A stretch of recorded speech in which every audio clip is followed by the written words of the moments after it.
निषाद आरक्षण संकल्प यात्रा है, ये 25 जुलाई को पटना से निकला हुआ है। ये यात्रा 3 राज्य में, यूपी, बिहार, झारखंड में हम लोग जा रहे हैं। ये यात्रा 101 दिन का यात्रा है और इस यात्रा में अपने समाज के हक अधिकार की बात होगा।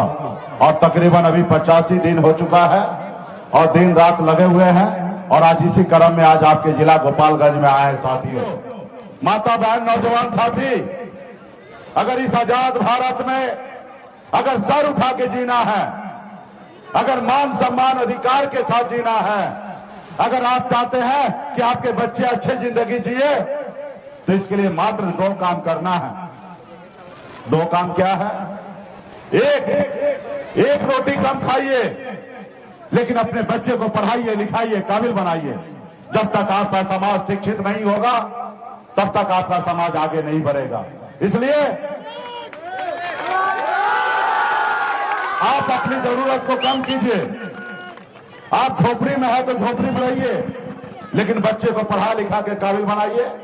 जिस रोज जो बच्चा पढ़ लिख लेगा, उस रोज आपको झोपड़ी से निकाल कर महलों में पहुंचाने का काम करेगा। साथियों, महलों में पहुंचाने का काम करेगा। इसलिए बच्चे को पढ़ाइए। और दूसरा, अपने अधिकार के लिए संघर्ष कीजिए, लड़ाई लड़िए।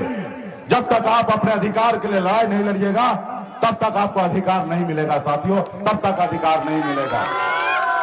पहले ये देश गुलाम था, ये देश पहले गुलाम था, अंग्रेज का शासन था।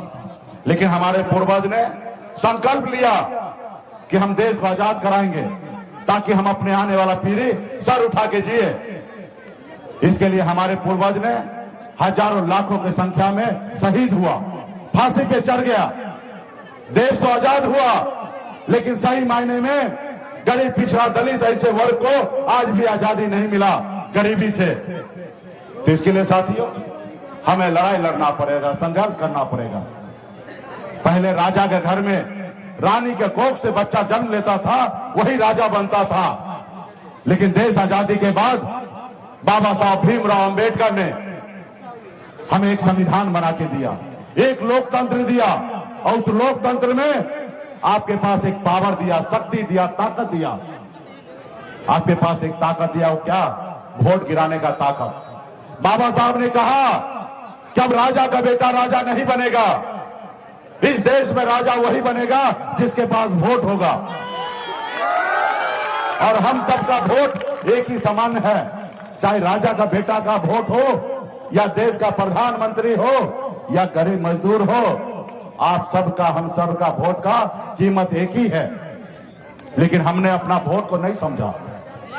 हमारे पास इतना संख्या रहने के बाद हम अपने वोट को, ताकत को नहीं समझे।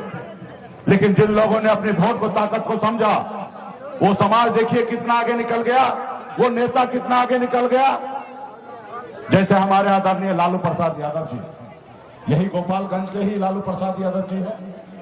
कोई अमीर घर में जन्म नहीं लिए थे, वो भी गरीब घर में ही जन्म लिए, लेकिन संघर्ष किए, लड़ाई लड़े। जब आदरणीय लालू प्रसाद यादव जी, मुलायम सिंह यादव जी, बहन मायावती जी, स्वर्गीय रामविलास पासवान जी, ये लोग कोई अमीर घर में जन्म नहीं लिया, ये सब गरीब घर में जन्म लिया, लेकिन संघर्ष किया, लड़ाई लड़ा। जब लालू जी दल बनाए तो उनके लोगों ने, उनके समाज के लोगों ने उनको साथ दिया। जब साथ दिया तो उनके दल को बल मिला, और जब दल को बल मिला तो लालू प्रसाद यादव जी 15 साल बिहार का मुख्यमंत्री बने, अपना भी नाम रोशन किए और अपने समाज को भी बहुत कुछ दिए और आगे बढ़ाए। वो पैसे के दम पर मुख्यमंत्री नहीं बने, वो वोट के दम पे मुख्यमंत्री बने, अपने लोगों के समर्थन से मुख्यमंत्री बने। उन्होंने संघर्ष किया। साथियों, वो संघर्ष आप भी करेंगे, आपका भी भला होगा। आप अपने हक अधिकार के लिए लड़ाई लड़िएगा तो आपका भी भला होगा।